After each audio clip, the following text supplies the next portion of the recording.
J'ai perdu 100% de mon chiffre d'affaires sur 3 mois, donc j'ai perdu beaucoup d'argent à la base et là ça recommence à revenir tout doucement, mais évidemment ça va prendre du temps.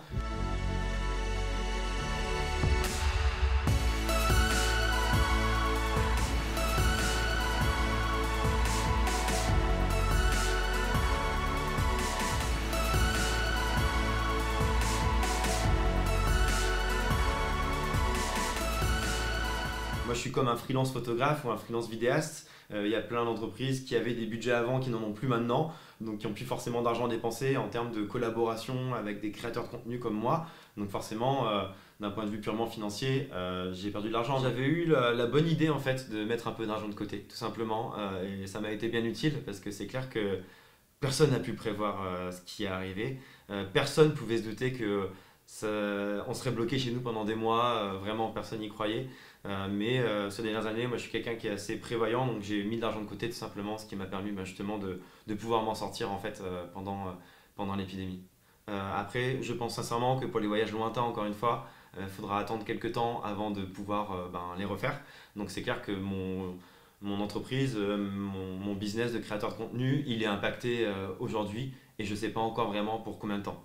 Le Taj Mahal, il est entouré de 4 minarets qui sont magnifiques, mais ce qu'on ne sait pas forcément, c'est qu'ils ne sont pas totalement droits, ils sont un tout petit peu vers l'extérieur comme ça. Pourquoi? Parce que si jamais il y a un tremblement de terre, les minarets ne seraient pas tombés sur le dôme, mais ils tomberaient vers l'extérieur. Du coup, aujourd'hui, mes clients sont beaucoup plus des clients en France qu'à l'étranger, évidemment. Parce que les offices de tourisme français ont aussi ce besoin de communiquer sur leur destination. On ne peut pas aller aux États-Unis, on ne peut pas aller au bout du monde. Les offices de tourisme français ont aussi compris que les touristes étrangers ne peuvent pas forcément venir en France. Donc moi, mon but, c'est de donner des bonnes idées aux voyageurs français afin de redécouvrir leur beau pays. Alors bien sûr, je bosse avec des offices de tourisme avec qui je n'avais pas forcément travaillé dans le passé. Parce que moi, il y a beaucoup de destinations que j'ai pas encore couvertes. J'ai que 29 ans. La presqu'île de Crozon, merveille naturelle française. C'est ce truc là. Attends, merde, il y a un arbre.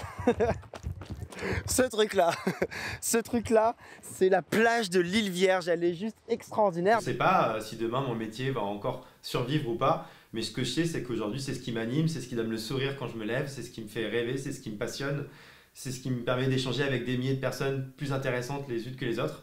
Donc je sais pas jusqu'où ça pourra m'amener, mais ce que je sais, c'est que je kiffe et que, ok, je vais peut-être galérer un petit peu dans les mois à venir si jamais il y a encore des problèmes, mais j'espère m'en sortir parce que c'est ça qui m'anime au quotidien en fait.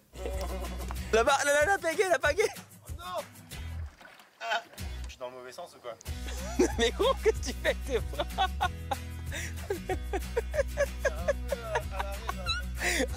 Life. Life. Life. Life. Life. Life.